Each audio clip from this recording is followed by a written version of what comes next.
მოგესალმებით, ეს არის გადაცემა პირველი ხაზი, მე გახლავართ ჟურნალისტი ვიკა ბუკია. ეს არის კადრები, რომლითაც 5 ივლისის სულ გვემახსოვრება.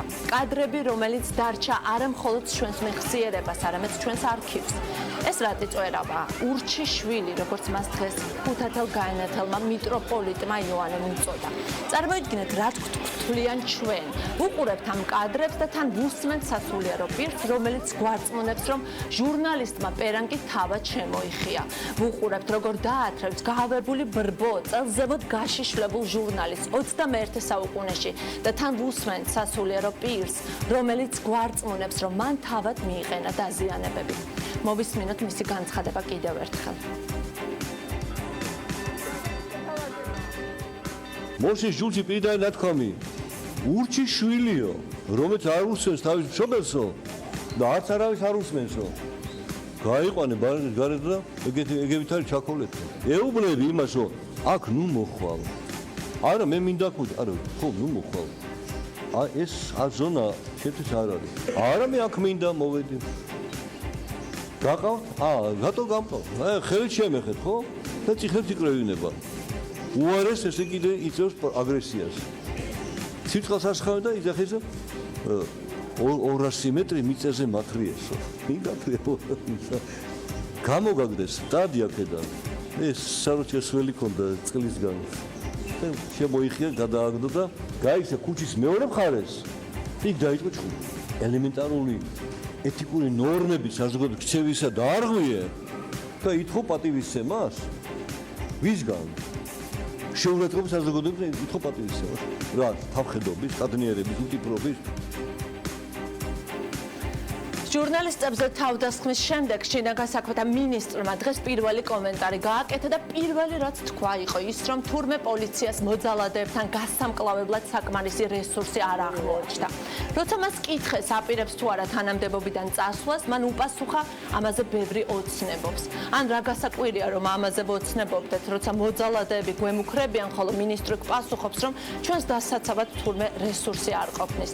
აი მაგალითად საბჭოთა კავშირში ჰომოსექსუალიზმის პრობლემას სხვანაირად წყვეტდნენ. ქარელის მუნიციპალიტეტის საკრებულოს დეპუტატმა კახა როინიშვილმა საკუთარ სოციალურ ქსელში გააზიარა სტატუსი და შეგვახსენა სტალინი, რომელიც თვლიდა, რომ ჰომოსექსუალები უნდა დახვრიტონ, ამ ბანაკებში გააგზავნონ. როგორ აფასებენ პარლამენტის დეპუტატები ამ პოსტს და ზოგადად მსგავს პათოსს მოვისმინოთ კომენტარები. ჰომოფობიური განცხადება არის მიუღებელი, მისი მხრიდანაც არ უნდა იყოს, დაუშვებელია და შესაბამისად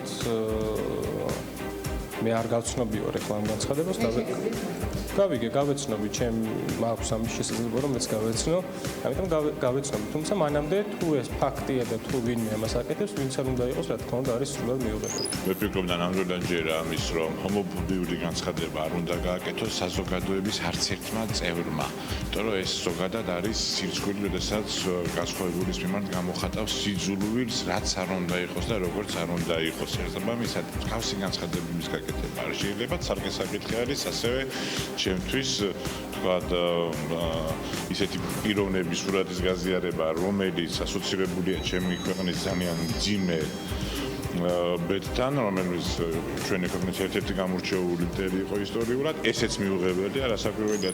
ზოგადად მისაღები არ არის არც ერთ შემთხვევაში ჰომოფობიური განცხადება, ის მიუღებელია, მით უმეტეს, როდესაც საჯარო მოხელი აკეთებს ასეც. რა თქმა უნდა, ჰომოფობიური განცხადებები არ უნდა გაკეთდეს. ეხლა მე არ ვიცნობ ამ განცხადებას ზოგადად, რა თქმა უნდა, ეს არ არის მიზეზი. ხელისუფლების პირობებში ძალადობრივი ჯგუფები არიან სწორედ ხელისუფლების მიერ გააქტიურებულები და ზუსტად სხვადასხვა სიტყვებში, საკრებულოებში მოღვაწეობდნენ და სწორედ ეს ადამიანები იყვნენ ჟურნალისტებზე, ვინც განახორციელა ძალიან მძიმე თავდასხმა. რა თქმა უნდა, არასწორია ეს, განსაკუთრებით საჯარო მოხელის და მათ გაცლებით უფრო მაღალი პასუხისმგებლობა მართებს, რომ არ გააკეთოს ესეთი ტიპის განცხადებები. თუმცა იმის ფონზე, რაც ჩვენ ვიხილეთ, შეიძლება ითქვას, რომ აღარ ფიქრობს. 21 საუკუნეში დეკლარირებულად დემოკრატიული და დეკლარირებულად ევროკავშირზე ორიენტირებული სახელმწიფოს თანამდებობის პირი, პოლიტიკური თანამდებობის პირი ავტორიტეტად იმოწმებს სტალინს ეს არის ძალიან სერიოზული პრობლემა ამ კონკრეტული პოლიტიკური ძალის და შესაბამისად სახელმწიფოს, იმიტომ რომ ეს ძალა მართავს დღეს სახელმწიფოს. ქართული ოცნება თავისი ინდივიდუალური წევრებით ცალ-ცალკე და ჯგუფურად წარმოადგენს საფრთხეს. ისე რაღაც საბჭოთა კანონი გაიხსენა ქართლის საკრებულოს დეპუტატმა, მაგრამ ირანის კანონმდებლობა გაეხსენებინა. ირანის კანონის მიხედვით ჰომოსექსუალობა დანაშაულია და სიკვდილით ისჯება. ხშირად გვესმის საზარელი ამბები. ბოლო ასეთი ამბავი ერთი თვის წინ გავრცელდა. 20 წლის ირანელი ჰომოსექსუალი ბლოგერი ალი ფაზელ მომფარდი გაიტაცეს და თავი მოჰკვეთეს ქალაქ ახვაზში. ჩვენთვის საინტერესოა ეგვიპტე. საინტერესოა იმ მხრივ, რომ ეგვიპტეში ჰომოსექსუალების წინააღმდეგ კვლავაც აქტიურად გამოიყენება კანონი გარყვნილების შესახებ. კანონზე საუბარი საქართველოშიც დაიწყეს. მეუფეშიო გამოვიდა ინიციატივით, რომ აუცილებელია კანონში შესაბამისი ცვლილებები შევიდეს და დროა რელიგიური გრძნობების შეურაცხყოფა იყოს დასჯადი. ეს განცხადება კიდევ უფრო სახიფათო მოსასმენია არა მხოლოდ 5 ივლისის შემდეგ, არამედ ქართული ოცნების პირობებში.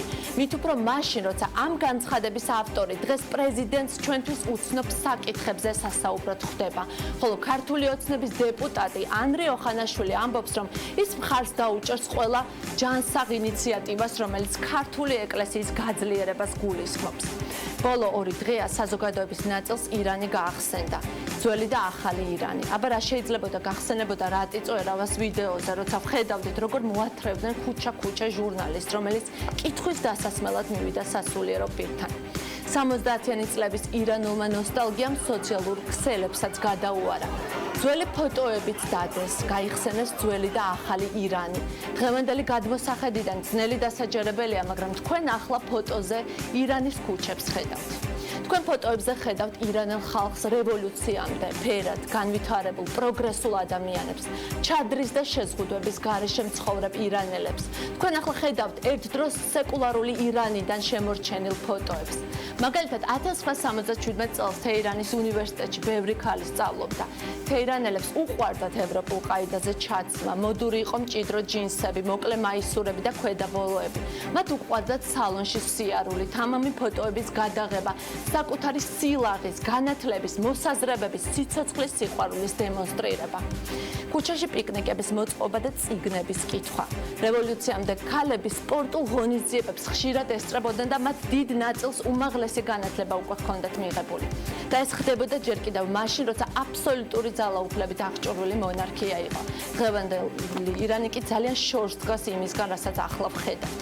დღევანდელი ჩვენი გადაცემის სტუმრებთან ერთად ვაგრძელებთ იმ საფრთხეებზე საუბარს, რომელიც შესაძლოა იმ კანონს ჰქონდეს ასე ხშირად, რომ გვესმის უკვე თინა ბოკუჩავა, სალომე სამადაშვილი, ვასილ პაპავარიანი ჩვენი გადაცემის სტუმრები. მეორე ბლოკში კი ვისაუბრებთ მსახიობ ნუცა კუხიანიძესთან და ტელეწამყვან მიშა მშვილდაძესთან ერთად. მოგესალმებით. დიდი მადლობა, რომ იღებთ მონაწილეობას ჩვენს გადაცემაში. საინტერესო პარალელები გაჩნდა ამ დღეების განმავლობაში და ამაზე ვისაუბრე მე ჩემს შესავალ სიტყვაში. ფიქრობთ თუ არა, რომ მყიფეა თავისუფლება და ყველაზე კარგად დავინახეთ ეს ჩვენ ამ დღეებში.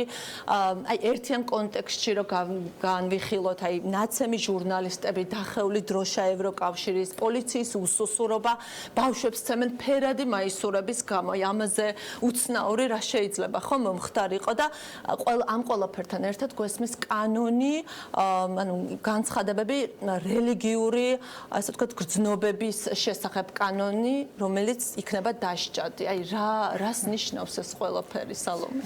ხო, ну ახლა პირველ რიგში მოგესალმებით, მივესალმები მაყურებელს, მადლობთ მოწვევისთვის. ახლა მე ყოველთვის საერთოდ არ განწყობით ადამიანი, რომელსაც უყვარს, რომ ოპტიმიზმით შეხედოს მომავალს და ყველაზე რთულ ვითარებაშიც კი უნდა დავინახოთ რაღაცა პოზიტიური. ამიტომ ყოველთვის აი ამ ძიმე დღეებზე საუბარს, რაც განვლილ დღეებში ჩვენ გავიარეთ, მე არ ვიყავი საქართველოში, გუშინ დავბრუნდი. ყოველთვის ვიწყებ პოზიტივით და პოზიტივი ჩემთვის იყო ის აქცია, რომელიც ჩატარდა გუშინ წინ საქართველოს პარლამენტის წინ, სადაც უამრავი ადამიანი შეიკრიბა და უამრავმა ადამიანმა თქვა, რომ არ შეეგუება ჩვენს ქვეყანაში იმ უმსგავსობას, რაც ჩვენ ვიხილეთ წინა დღეებში, როდესაც ძალადობას ჰქონდა ადგილი როგორც ჟურნალისტების წინააღმდეგ, ასევე განსხვავებული აზრის და განსხვავებული შეხედულებების ადამიანების წინააღმდეგ და მე მიმაჩნია, რომ ჩვენს ქვეყანას და ჩვენს მომავალს იმედი და შანსი იმის, რომ ჩვენ შევქმნათ რეალურად ევროპული სახელმწიფო და ვიცხოვროთ თავისუფალ საზოგადოებაში, აქვს სწორედ იმიტომ, რომ ეს ხალხი გუშინ წინ იქ შეიკრიბა, იქ ძალიან ხმამაღლა გამოთქვა თავისი აზრი და მე ვფიქრობ, რომ ეს არის ის პოზიტივი, რაც ჩვენ აქ უნდა დავინახოთ. ეხლა არის თუ არა თავისუფლებისთვის ბრძოლა მარტივი და არის თუ არა გზა, რომელიც თავისუფლებისგან მიდის უეკლო, ეს რთული გზაა. შენარჩუნება. ეხლა მე იცი რა, მე მჯერა და ძალიან მყარად მჯერა იმის, რომ ჩვენ რაღაცა რუბიკონი გადავახული გვაქვს დიდი ხანია თავისუფლებისკენ. და მიუხედავად თავისუფლებისთვის ბრძოლა თავისთავად და დემოკრატიისთვის ბრძოლა არასდროს არ არის დამთავრებული საქმე. ეს არის ყოველდღიური ბრძოლა თუნდაც იმ დასავლეთის ქვეყნებში, ხო, ევროკავშირის ქვეყნებში, ამერიკის შეერთებულ შტატებში, რამდენჯერ დგება გამოწვევის წინაშე თავისუფლება და დემოკრატია იმ საზოგადოებებში, სადაც ჩვენზე გაცილები დიდი ხანია იბრძვიან თავისუფლებისთვის. ამიტომ თავისუფლებისთვის ბრძოლა არის მუდმივი პროცესი და ამ პროცესში არასდროს არ შეიძლება მოდუნება, იმიტომ რომ მე შემიძლია გაგახსენოთ ამერიკის ერთ-ერთი პრეზიდენტის სიტყვებია, რომ თავისუფლება თუ იკარგება შემდეგ ძალიან დიდი ხნით და თაობებისთვის. ამიტომ ჩვენ ცხადია, რომ ამ ბრძოლაში ვინც ვართ პოლიტიკოსები, ჟურნალისტები, საზოგადოების წარმომადგენლები, ეს არის ყოველდღიური ბრძოლა და ბოლომდე უნდა ვიბრძოლოთ. მაგრამ ეხლა ის, რომ ჩვენი საზოგადოება არის რაღაცა ასე ვთქვათ, გარდაუვალი საფრთხის წინაშე, მე ამას არც დავიჯერებ და ამის უფლებას არ მიცემს არავის ჩვენი საზოგადოება და ჩვენი ხალხი. მე ამის ესე მჯერა. ეხლა რაც შეეხება იმ დაინიცირებულ რაღაც ასე ვთქვათ კანონპროექტს. მე შემიძლია ერთი რამე ვუთხრა ყველას, ვისაც არ ახსოვს და შევახსენო. ამ ქვეყანას აქვს კონსტიტუცია მიღებული ერთი. ჩვენ ვართ ხელმომწერი ქვეყანა ევროკავშირთან ასოცირების ხელშეკრულებაზე და ვართ ევროპული კონვენციის ხელმომწერი ქვეყანა. და ვერანაირ კანონს ვერ მიიღებს ვერავინ ამ ქვეყანაში, რომელიც არ ღვევს ან საქართველოს კონსტიტუციას, ან ჩვენ საერთაშორისო შესაბამის ვალდებულებებს და ეს იმედია, რომ ყველას კარგად ესმის, იქნება ეს ეკლესიის წარმომადგენელი თუ იმ უმსგავსო და უზნეო ხელისუფლების წარმომადგენელი, რომელმაც დაუშვა ის, რომ იმის ნაცვლად, რომ ყველაფერი გაეკეთებინა ხელისუფლებას, რომ ჩვენ ასე ვთქვათ, შვიდად გაგვევლო ეს დღეები, ამის ნაცვლად პოლიტიკური სიწუწკე და უზნეობა კიდევ ერთხელ, რომელიც გამოავლინდა ქართულ ოცნებამ ამ დღეებში, როდესაც პირდაპირ შეეცადა, რომ ამ თემებით რაღაცა პოლიტიკური დივიდენდები მიიღო და საზოგადოება უზარმაზარი საფრთხის წინაშე დააყენა, აი ამ ხელისუფლების გასაგონაცაც მინდა ვთქვა, რომ ევროპული კონვენცია, ევროკავშირთან ასოცირების ხელშეკრულება, ჩვენი კონსტიტუცია. ჩვენ ვართ ძალიან მყარ ფარშოში მოქცეული ჩვენი თავისუფლების დაცვას ხელისუფლებამ, როგორ დაუშვა ხელისუფლებამ, რომ ევროკავშირის დროშა ჩამოხიეს, ასე ვთქვათ, მთავარ გამზირზე. თინას მინდა ვკითხო, განსხვავდებოდა თუნდაც პოლიციის მობილიზება 5 ივლისს ნახეთ, გაცილებით ნაკლები პოლიციელი იყო და 6 ივლისს აბსოლუტურად განსხვავებული იყო სურათი. როგორ ფიქრობ, რამ გამოიწვია ეს და რატომ მოხდა შემდეგ ამ პოლიციის მობილიზება და ყველაზე მთავარი, აი, რატომ ვერ მოხერხდა რესურსის, სათანადო რესურსის გამოყოფა. დღეს გომელაურმაც თქვა, რომ არ გვეყო რესურსიო, პირდაპირ თქვა მან ეს ჟურნალისტებთან საუბარში. რას უნდა ნიშნავდეს ეს?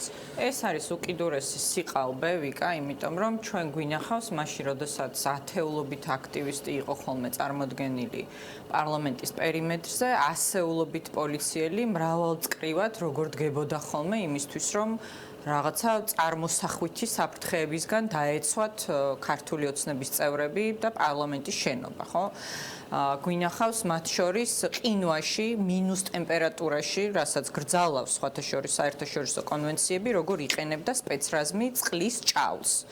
და ამ დღეების განმავლობაში, როცა შესაძლებელია მართლაც გამართლებული ყოფილიყო გარკვეული, პროპორციული და მართლზომიერი სპეციალური საშუალებების გამოყენება, არანაირი ამგვარი საშუალების გამოყენება არ მოხდა, სპეცრაზმი საერთოდ არ გამოუყენიათ და დღეს გომელაურმა თქვა, როგორ არა იყო გამოსული სპეცრაზმი, უბრალოდ შესაბამისი ეკიპირება არ ჰქონდათო და მაშინ არ ვიცი ხა რაღაც სამეჯლისო ყაბებით ხო არ გამოასეირნებდნენ ამ ადამიანებს, ხო? მათი დანიშნულება არის ის, რომ როდესაც სიტუაცია ხდება უმართავი, მათ დაამყარონ წესრიგი და თუ 54 ჟურნალისტის ცემა თბილისის ქუჩაში მოთარეშე ძალადობრივი ჯგუფები, რომლებიც ტურისტებს ჭრიან და ადამიანებს დაძდევენ, მხოლოდ იმიტომ, რომ მათ ყვითელი ან წითელი მაისური აცვიათ, არ არის მასობრივი არეულობა და მარწესრიგის დამყარების აუცილებლობას აქ თუ ვერ ხედავს გომელაური, მაშინ არ ვიცი რა საერთოდ როდის უნდა გამოიყენოს სპეცრაზმი. ეთყობა მაშინ, როდესაც ოპოზიციონერ დეპუტატებს ან ანტისაოკუპაციო აქტივისტებს დაინახავს ხოლმე პარლამენტის შორიაზღებს. აი ეს გვაჩვენებს ძალიან ცხადად, ჩემი აზრით, იმდენად ცხადად, რომ ამაზე რაღაც დამატებითი შეფასებებიც კი უხერხულია. 3200 პოლიციელი ყავდა, დაემატებინათ საპოლიციო რესურსი. მე რამდენიმეჯერ მომიწია პარლამენტის შენობაში შესვლა და გამოსვლა, მათ შორის იმ მომენტში ეს იყო დაახლოებით 12 საათი, როდესაც აი ეს გავეშებული ბრბო პირდაპირ ვიტყვი დაიძრა პარლამენტიდან სირცხვილიასკენ. გაწყვეტინებ ის განცხადებები, რომელიც წინ უძღოდა, ხო, 5 ივლისს ხელისუფლების წევრებიდან, მათ შორის ღარიბაშვილის, რომელმაც ფაქტობრივად მწვანე შუქი აუნთო, რა თქმა უნდა, მოძალადებს. და არა მხოლოდ ეს, ვიკა, რამდენიმე რამ მეტყველებს იმაზე, რომ ეს ძალადობრივი ჯგუფები იყვნენ არა მხოლოდ წახალისებული ღარიბაშვილის მხრიდან და ის რომ წახალისებული იყვნენ, ამაზე მთელი საზოგადოება თანხმდებით, რომ ადამიანმა პირდაპირ ეთერში თავრობის ხდომაზე თქვა, რომ ჩვენ არ დავიცავთ ადამიანების კონსტიტუციურ უფლებებს. ეს აი ახლა მოგახსენებთ რატომ? თუ ფიქრობთ, რომ ეს იყო რაღაცნაირად, არ ვიცი, აი რეპეტიციაც უწოდეს წინასაარჩევნო და თუ ფიქრობთ, რომ ეს ამ ადამიანების ეს ადამიანები არიან ძალა ახლა ქართული ოცნების, რომელსაც გამოიყვანენ შემდეგ არჩევნებში. ზოგადად ეს არის ღარიბაშვილის მართვის სტილი. თქვენ გახსოვთ ჯერ კიდევ 2013 წელს, როდესაც მიხეილ სააკაშვილი მოქმედი პრეზიდენტი იყო, ბიბლიოთეკასთან ფურცელაძის ქუჩაზე, როგორ იძალადეს ადამიანებმა, რომლებიც პირდაპირ იყვნენ მართული ხელისუფლების მხრიდან. ეს არის ორგანიზებული სახელმწიფო უსაფრთხოების სამსახურის მხრიდან და რა გვაძლევს ამის თქმის უფლებას. ერთი, რომ იქ იყო ძალიან ბევრი სახელმწიფო მოხელე, მათ შორის მაგალითად იყო ჩვენი ინფორმაციით და გამოძიებამ გადაამოწმოს არაერთ ეთერში ვთქვი უკვე ეს ინფორმაცია, სენაკის მერის მრჩეველი, ვინმე კახაბერ კუპრეიშვილი. იყო მაგალითად განათლების, კულტურის, სპორტის და ახალგაზრდობის სამსახურის უფროსი სენაკში, ვინმე გივი მისაბიშვილი. ჩვენი ინფორმაციით იყო ვინმე ბაკურ ბუკია, რომელიც ხობის სპორტის სამსახურის თანამშრომელია. წუხვარ ვიკა. მაგრამ ეს რაზე მეტყველებს? ხო, ეს მეტყველებს იმაზე, რომ აქ რაღაც ადამიანები თვით ორგანიზებით კი არ მივიდნენ და დაერივნენ ჟურნალისტებს და ჩაატარეს სადამსჯელო ოპერაცია მედიის წინააღმდეგ. არა, ეს იყო ხელისუფლების მიერ ორგანიზებული. ის ფაქტი, რომ მაგალითად ვინმე ნოდარ შუკაკიძე და ლევან შუკაკიძე, რომელთაგან ერთ-ერთი, ახლა ზუსტად არ ვიცი რომელი იყო, იმყოფებოდა ასევე აქციაზე და ესენი არიან ის ძმები, რომლებმაც გადაწვეს ნიკა მელიას გლდანი შტაბი არჩევნების შემდეგ. ესენი არიან იგივე ადამიანები, მოძალადეთა ჯგუფი, რომელსაც ხელისუფლება ორგანიზებულად და მიზანმიმართულად იყენებს განსხვავებული აზრის მქონე ადამიანების წინააღმდეგ. იქნება ეს კრიტიკულად განწყობილი მედია, იქნება ეს პოლიტიკური ოპონენტები, იქნება ეს ამ შემთხვევაში სამოქალაქო აქტივისტები, სირცხვილიას ანტისაოკუპაციო აქტივისტები და ნებისმიერი სხვა, რომლის წინააღმდეგაც ღარიბაშვილს სურს, რომ გაატაროს რაღაცა სადამსჯელო ოპერაცია. კიდევ ერთი ძალიან მნიშვნელოვანი ფაქტი იყო ის, რომ ტრაექტორია იცოდნენ გადაადგილების აქტივისტების, ვიკა, რაც არავისთვის არ იყო ცნობილი და თავად ეს აქტივისტები ამბობენ, რომ სატელეფონო ზარებშიც კი არ საუბრობდით ამაზე, იმდენად საფრთხის ქვეშ იყო მათი სიცოცხლე და ჯანმრთელობა. როგორ იცოდნენ ამ ძალადობრივმა ჯგუფებმა ეს ინფორმაცია, თუ სუსი არ აწვდიდა მათ ამ ინფორმაციას. სუსი, რომელიც დღეს ბიუჯეტის განხილვა იყო, ბატონმა ფინანსთა მინისტრის მოადგილე მოიტანა ბიუჯეტი პარლამენტში კომიტეტზე, სადაც დავაყენე, რომ ეს საკითხი განხილული იყო, და საერთოდ შეფასებაც კი არ სურდათ. დიასპორის და საგარეო ურთიერთობათა კომიტეტის გაერთიანებული სხდომა იყო, სადაც შეფასება ვთხოვა იმ ფაქტის, რომ ორჯერ ზედიზედ ქვეყნის მთავარ გამზირზე დაწვეს, დაგლიჯეს და დაწვეს ევროკავშირის დროშა და საგარეო ურთიერთობათა კომიტეტს ამის საერთოდ შეფასებაც არ უნდა, დღის წესრიგშიც არ შეიტანეს. და ფინანსთა მინისტრის მოადგილეს, როდესაც ვკითხე, რატომ გაიზარდა კატასტროფულად სუსის დაფინანსება, 2016 წლიდან კოლოსალურად არის გაზრდილი და პროცენტულად ყველაზე დიდი ზრდა სახელმწიფო უწყებათა შორის სწორედ სახელმწიფო უსაფრთხოების სამსახურსაც და 137 მილიონ ლარს შეადგენს მათი დაფინანსება. რატომ ერთი ჯაშუში გამოავლინეს, რაც ქართული ოცნება ხელისუფლებაშია ამ წლების მანძილზე? არა, იმისთვის რომ უთვალთვალოს აქტივისტებს და ითანამშრომლოს შემდეგ ამ ძალადობრივ ჯგუფებთან და დააორგანიზოს სწორედ ის სასაკლაო პრაქტიკულად, რაც ვიხილეთ 2 დღის განმავლობაში განსაკუთრებით 5 ივლისს. ეხლა ვასილ პაპავასთან მინდა გადავიდე შემდეგი კითხვით. ექსპერტი ახლო აღმოსავლეთის საკითხებში მოგესალმებით ბატონ ვასილ, დიდი მადლობა რომ იღებთ მონაწილეობას ჩვენს გადაცემაში.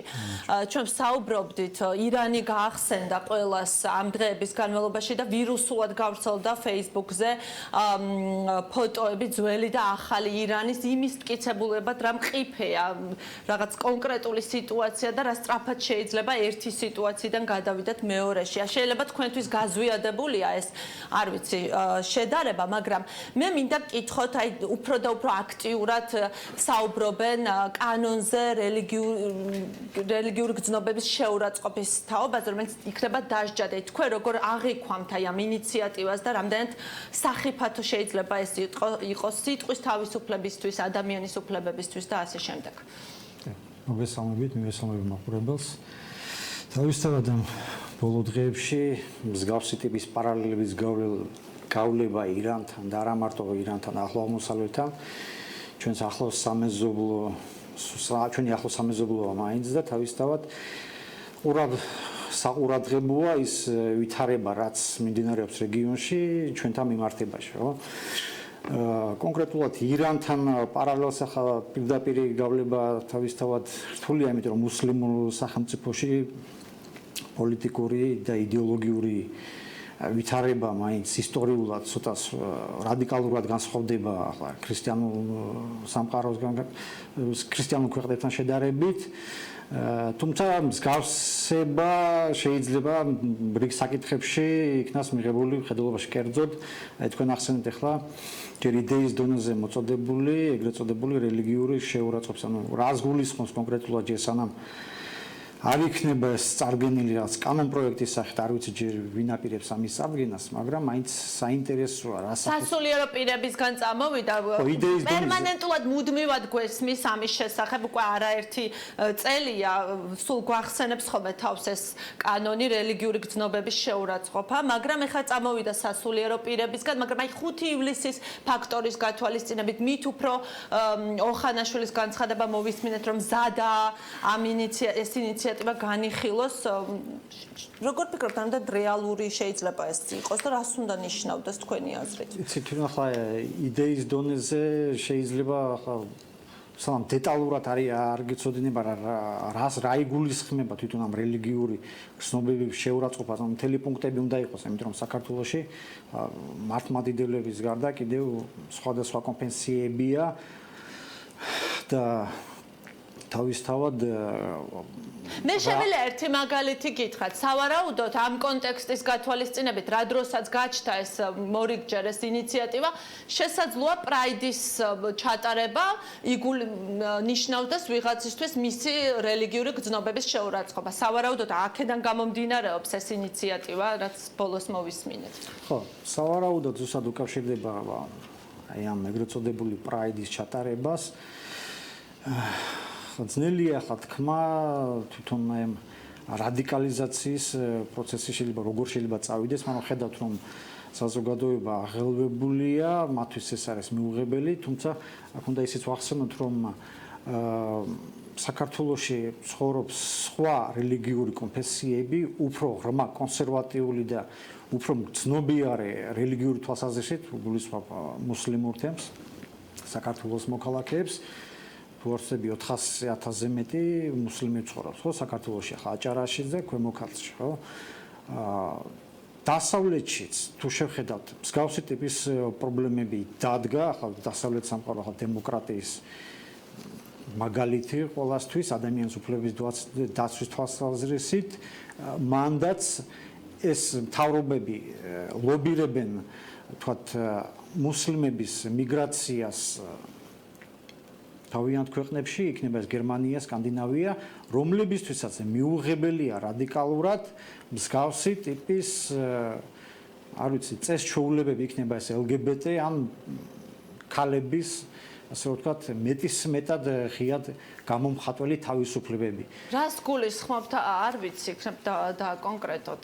ხო, ანუ გახსოვთ თქვენ რელიგიური გრძნობების შეურაცხყოფის თვალსაზრისით იქ რა მოყვა, ვთქვათ, უბრალოდ კარიკატურის მოციქულ მუჰამედის კარიკატურაზე შარლი ებდო იქნება, იქ ტერორისტული თავდასხმა მოხდა, მთელი რიგი გამოსვლების საპროტესტო აქციები დანიაში, სკანდინავიაში, საფრანგეთში, ანუ ეს ღრმად კონსერვატიული საზოგადოებები მუსლიმურ თემს გულისხმობ, რომლებიც საკმაოდ სოლიდურად მან სხვა კონტექსტი იყო, ალბათ არ ვიცი, რამდენად სწორი მაგალითია, იმიტომ რომ ჩვენ ვიცით, რომ ბევრი პროგრესული ფრანგისთვისაც მუსლიმი ემიგრანტების ინტეგრაცია ერთგვარი ხარკია, რომელსაც საფრანგეთი თავისი რაღაც იმპერიალისტური წარსულისთვის იხდის და ალბათ სხვა კონტექსტია. საქართველოში უმრავლესობა წარმოადგენს მაინც მართლმადიდებელ ქრისტიანს და არ ვიცი, რამდენად სწორი მაგალითია.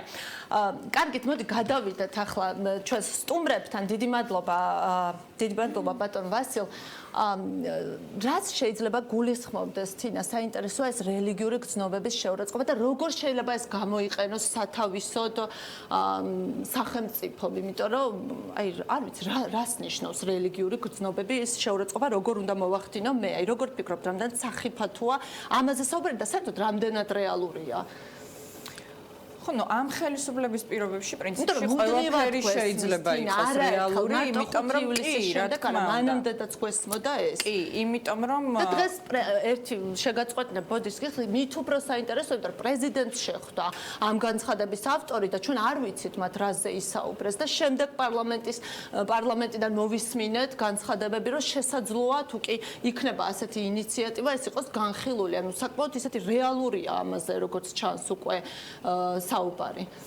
კი, მეც პრინციპში ამ სენტიმენტის გამოხატვა მინდოდა, იმიტომ რომ ამ ხელისუფლების პირობებში რეალური განხილვა ნამდვილად შეიძლება იყოს. უბრალოდ მე დარწმუნებული ვარ, რომ ამას მოყვება საოცარი საზოგადოებრივი პროტესტი და ამაზე მეტყოლებდა მათ შორის ის, რომ ამდენი ადამიანი იყო რუსთაველზე, მიუხედავად იმ ძალიან სერიოზული საფრთხეებისა, რაც ხელშესახები იყო, როდესაც ეს გავეშებული ჯგუფები პრაქტიკულად საპოლიციო კორდონს არ ღვევდნენ, ხო? ნუ იყო მომენტები ყოველ შემთხვევაში, როდესაც ამის რეალური საფრთხე იყო და საგნებს ისროდნენ ამ კორდონის მიღმა.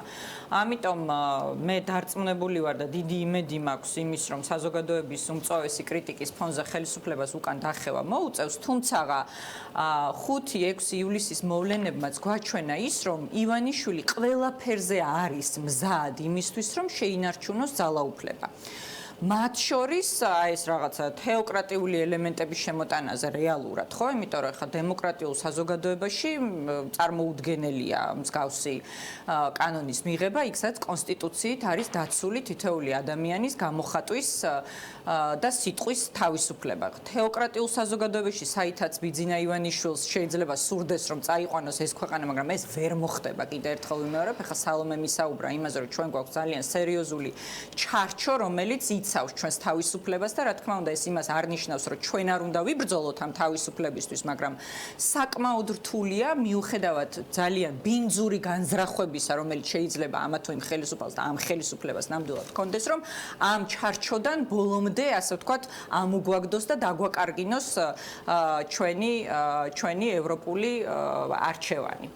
აი ეს შემიძლია ამაზე ერთადერთი ვთქვა ხა ასე ვთქვათ, რემარკა მინდა სალომე სამადაშვილს თხოვოთ და უკვე დავასრულებთ გადაცემას. აი როგორ ფიქრობთ, რამდენად რისკის შემცვლელია ეს განცხადებები, რომელიც ცელდება ამ დღეების განმავლობაში? ჩვენ ვხედავთ, ხო, ხა ის რაც ხდებოდა გასული დღეების მანძილზე, ეს არის რეალურად ბრძოლა, ეს ძალიან კარგად და აშკარად ჩანს ჩვენი ქვეყნის დასავლური მომავლისთვის და მეორე მხრიდან ძალიან აქტიური შეტევა რუსეთის მხრიდან ამ დასავლურ მომავალზე. ეხლა მე მინდა შეგახსენოთ, რომ ეს არის ხელისუფლება, რომელმაც საკონსტიტუციო ჩანაწერი გააკეთა, რომ ქორწინება შეიძლება იყოს მხოლოდ ქალსა და მამაკაცს შორის, თქვენ გახსოვთ ეს. ეს იყო გაკეთებული მაშინაც, რატო გაკეთდა ეს? ანუ მათ ამით გაამართლეს ეს, რომ მაშინაც რუსული პროპაგანდა ძალიან აქტიურად, ასე ვთქვათ, პროპაგანდირებდა იმას, რომ ასოცირების ხელშეკრულების გაფორმება ევროკავშირთან ნიშნავდა იმას, რომ ერთსქესიანთა ქორწინება დაკანონდებოდა ჩვენს ქვეყანაში და ამიტომ მივიღეთო საკონსტიტუციო ცვლილებაო, რომ გავანეიტრალოთ ეს, ასე ვთქვათ, პროპაგანდისტული გზავნილიო, რაც თავისთავად აიღო სისულელე, ხო? იმიტომ რომ უკვე წერია კანონმდებლობაში უკვე იყო ეს ჩადებული, რაც ნიშნავს ქორწინება და საკონსტიტუციო ცვლილება არ იყო საჭირო. იდეოლოგიის არა, იცი რაში არის საქმე, როდესაც შენ გებრძვიან პროპაგანდით, ისეთი პროპაგანდით, როგორითაც რუსეთი ებრძვის დღეს ჩვენს დასავლურ მომავალს, შენ თუ შეყვები ამ ბრძოლაში, მაშინ სწორედ იქ აღმოჩნდები, სადაც აღმოჩნდი დღეს, იმის ნაცვლად, რომ ამისთვის, ასე ვთქვათ, ჯებირები ააშენო თავდაცვის და არა ის, რომ იმიტომ რომ ის ამბობს, რომ ევროკავშირთან ასოცირების ხელშეკრულება თურმე ერთსქესიანი ქორწინების დაკანონება, ამიტომ საკონსტიტუციო ცვლილება მიიღო შენ ამის საპირწონედ ვითომ, ხო, როგორცაც იყო ნათქვამი. ეს იყო სისულელე და ბოდვა და ეხლა თუ იგივე ელექტორალური თვალსაზრისით როგორ ფიქრობ? ელექტორალური თვალსაზრისით ხდება ის, რომ ქვეყანაში არის უმძიმესი ეკონომიკური კრიზისი და წინ გველოდება უარესი კრიზისი, ხო? აი ამ პირობებში, როდესაც ეხლა ევროკომისარი იყო ჩამოსული და უზარმაზარი დახმარება გამოუყო ევროკავშირმა ჩვენს ქვეყანას. უზარმაზარი დახმარება. ამ დახმარების გარეშე წელში გავიმართებით კი არა. შიმშილის პრობლემა დადგება ჩვენს ქვეყანაში დასავლეთის დახმარება რომ არა. და აი ამ ფონზე ევროკავშირის დროშებს წვავენ ამ ქვეყანაში. ევროკავშირის დროშას წვავენ ამ ქვეყანაში და საქართველოს დღევანდელ ხელისუფლებას არაფერი არ აქვს შესათავაზებელი ხალხისთვის და აი ამიტომ შექმნა მარტივი ძველი რომაული პრინციპით პური ან სანახაობა და როდესაც არ აქვს პური საკუთარი თანამოქალაქეებისთვის და ის ხალხიც ვინც ზაოდობდა დღეს გავიგეთ რომ თურმე სოციალურად დაუცველი და მშიერია დიდწილად სანახაობას თავაზობს ამომრჩეველს იმის ნაცვლად რომ შეთავაზოს კრიზისიდან ქვეყნის გამოყვანის პრობლემა და ამიტომ არის ეს ხელისუფლება ხალხში გასაშვები რაც შეიძლება სწრაფად. დიდი მადლობა ერთ წავიკითხავ რომ ხვალ 20 საათზე პარლამენტის წინ სახელმწიფოს პანაშვიდი გაიმართება ვრცელდება ასეთი ინფორმაცია ადგილზე მისულებმა თან უნდა იქონიონ ყვავილები რომელსაც ჯვრის ფორმის კონსტრუქციასთან დაატოვებენ სწორედ ეს წერია აქციის Facebook-ს ივენტზე რომელიც ახლახან დაიგეგმა ჩვენ რეკლამის შემდეგ დაგიბრუნდებით ნუცა კუხიანიძესთან და მიშა მშვილდაძესთან გავაგრძელებთ საუბარს.